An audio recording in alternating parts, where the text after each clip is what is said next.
Hello everyone. So आज आहे मध्य प्रदेश ट्रिपचा दुसरा दिवस आणि मी आता आहे महेश्वरमध्ये.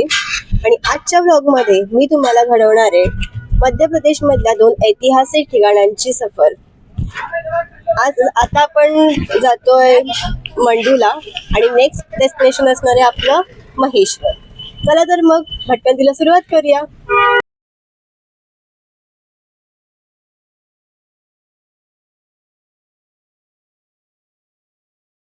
महेश्वर टू धमनोड प्रवास करत असताना नर्मदा परिक्रमा करणारे दिसतात.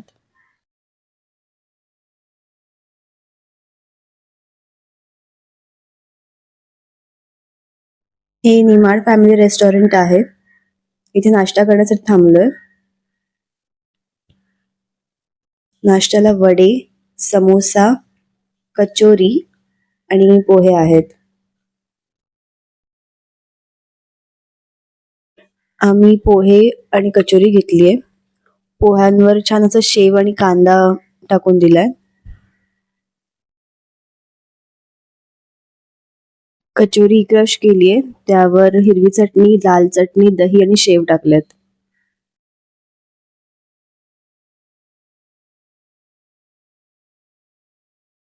महेश्वर वरून मंडूला जाताना आपण हा रूट फॉलो करणार आहोत. हे धमनोड आहे.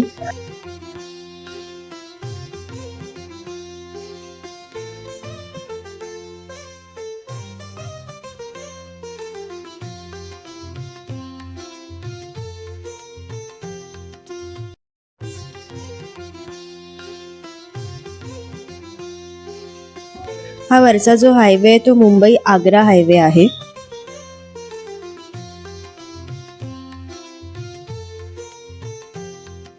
धमनोड टू मांडवचा जो रोड आहे तो सिमेंटचा बनवलाय आणि रस्त्याची कंडिशन खूप चांगली आहे.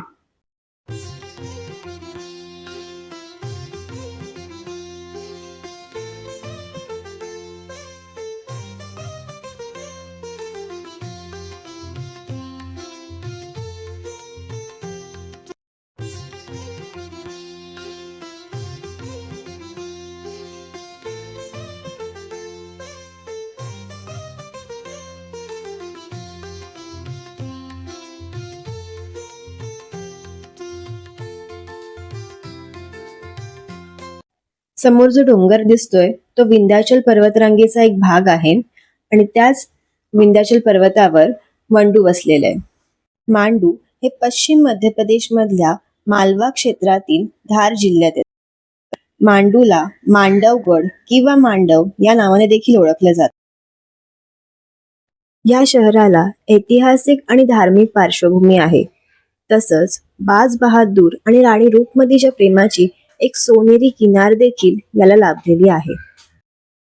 इथे अनेक राजसत्ता नांदल्या. उत्तरोत्तर या गावाचा एक राजधानीचे शहर असा प्रवास होत गेला.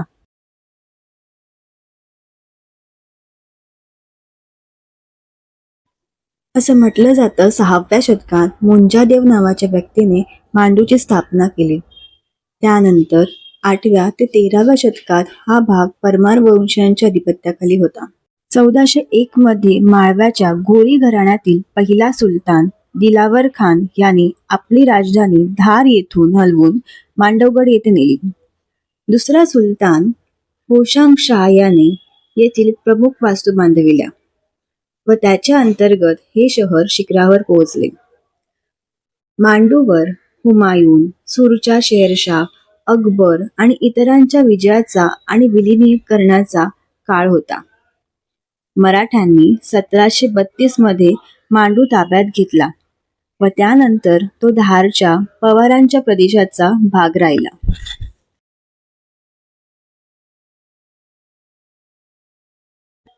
मांडव मध्ये एंट्री फी 50 रुपीज आहे.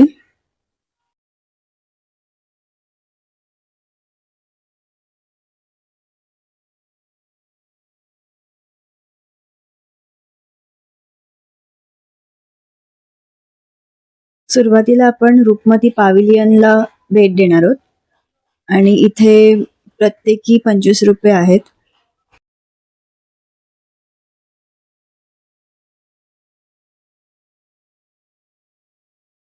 इथे राईट साईडला कार पार्किंग आहे.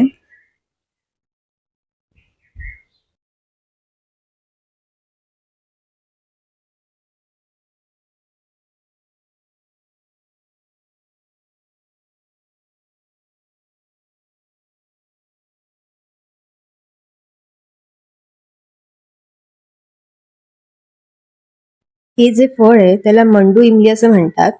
बावबाग झाडाचं हे फळ आहे.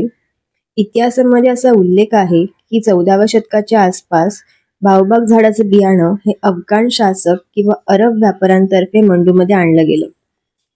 आणि आता सध्या मांडूमध्ये ह्या झाडांची जी संख्या आहे ती कमी होतीये.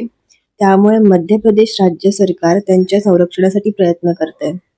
तिथल्या विक्रेत्याने असं सांगितलं की ह्या फळामुळे जी शुगर लेवल आहे ती कंट्रोलमध्ये राहते.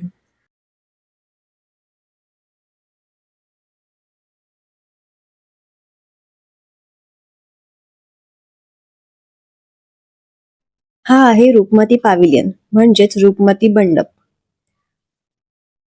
ह्या रूपमती पॅव्हिलियनची कहाणी अशी सांगितली जाते की बाज बहादूर यांनी 1555 ते 1562 पर्यंत माळवा सल्तनतचा शेवटचा सुलतान म्हणून राज्य केले.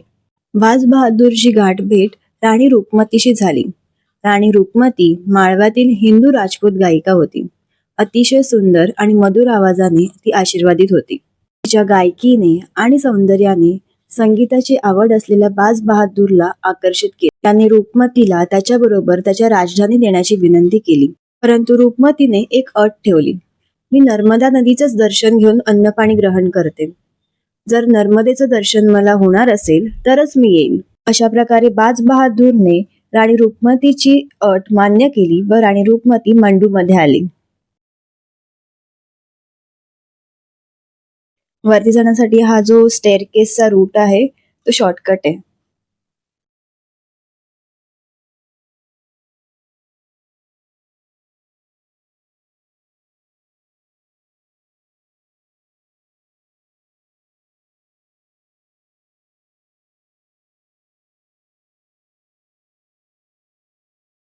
आता आपण फर्स्ट फ्लोअरला आलोय आणि इथून खूप सुंदर असा व्ह्यू दिसतो.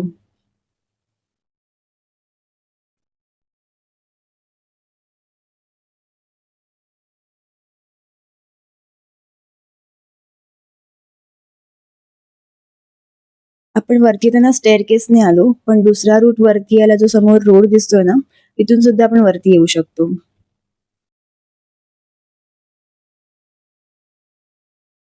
जेव्हा राणी रूपमती मंडूमध्ये आली त्यानंतर काही काळातच दुर्दैवाने बाज बहादूर आणि रूपमती यांचे आनंदाचे दिवस कमी झाले. बाज बहादूरने त्याच्या जबाबदाऱ्या गमावल्या. त्याचे राज्य शत्रूंपुढे असुरक्षित राहिले. त्याच वेळी दिल्लीतल्या अकबरने रूपमतीच्या सौंदर्याबद्दल व तिच्या दैवी वाणीबद्दल ऐकले आणि दिल्लीत आपल्या दरबारात पाठवण्याची विनंती केली. बाज बहादूरने रूपमतीला दिल्लीला पाठवण्यास नकार दिला. नकार ऐकून अकबरने आपल्या सेनापती अदम खानला बाज बहादूरला पकडण्यासाठी पाठवले. सारंगपूर येथे बाज बहादूरचे छोटेसे सैन्य आणि अदम खानचे मोठे मुघल सैन्य यांच्यात लढाई झाली. एका रक्तरंजित लढाईनंतर बाज बहादूरने आपले बरेच लोक गमावले. त्याला त्याच्या पराभवाची जाणीव झाली आणि त्याने अदम खानच्या हातात आपले राज्य आणि प्रजा सोडून आपल्या जीवासाठी तो पळून गेला. ही बातमी रूपमतीला कळताच शत्रूच्या हातात लागण्यापेक्षा तिने मरण स्वीकारले. हा आहे रूपमती पॅव्हिलियनचं सेकंड फ्लोअर.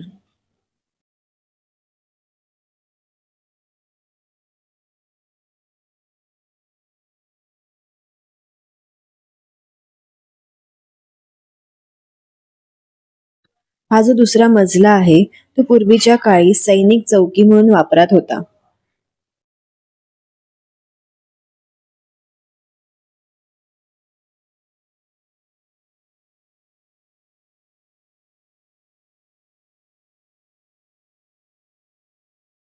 दहाव्या शतकात परमार राजा भोजने हा महाल बांधला.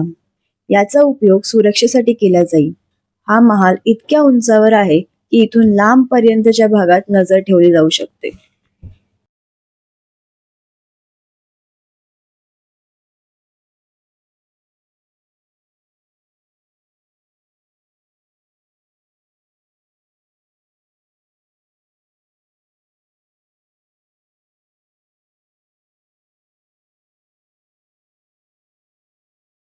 समोर जे घुमट्यासारखं स्ट्रक्चर दिसतंय तिथून राणी रुक्मती नर्मदेचं दर्शन घेत असे.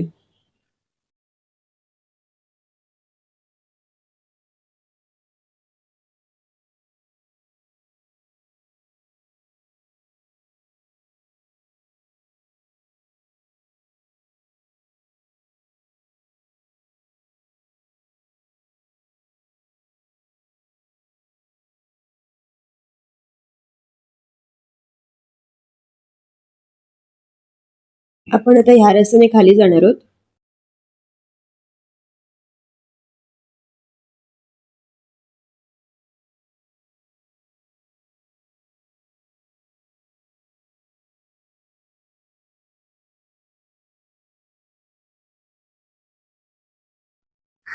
असं म्हणतात की हा जो रस्ता आहे तो राणी रुक्मतीचा येण्या जाण्याचा रस्ता होता.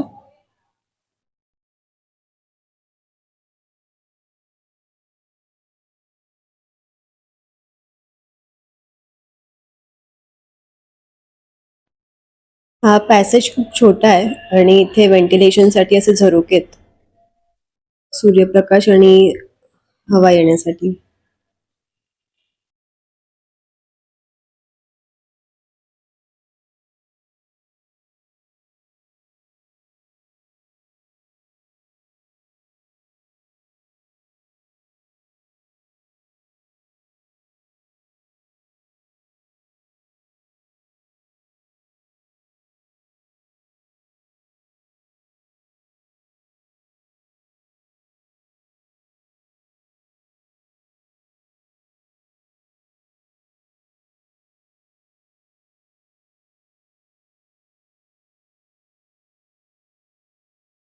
ही जी जागा आहे तो राणी रुक्मतीचा लास्टचा स्टॉप असायचा. जेव्हा राणी रुक्मती घोड्यावरून किंवा पालखीतून यायची तेव्हा इथे थांबायची आणि ज्या रस्त्याने आपण आता आलो त्या रस्त्याने ती नर्मदा दर्शनासाठी वरती जायची.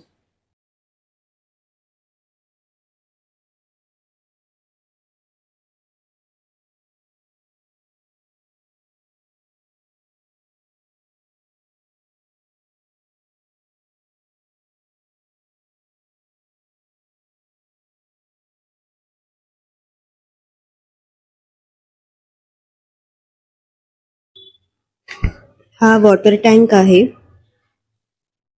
रुक्मती पॅव्हिलियनचा उपयोग लष्करी निरीक्षण चौकी म्हणून केला जायचा आणि त्यामुळे इथे जेवढेही घोडे किंवा जे सैनिक असायचं त्यांच्या पाण्याची सोय ह्या टँकद्वारे केली जात असे.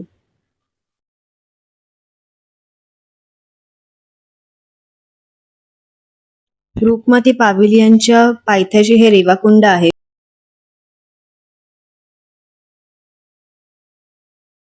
नर्मदा नदीचं दुसरं नाव रेवा आहे आणि ह्या कुंडामध्ये नर्मदेचं पाणी आहे असं म्हटलं जातं. हे जे नर्मदा परिक्रमावासी दिसत आहेत ते मंडू मधल्या रेवा कुंडाचं दर्शन घेण्यासाठी इथे येतात.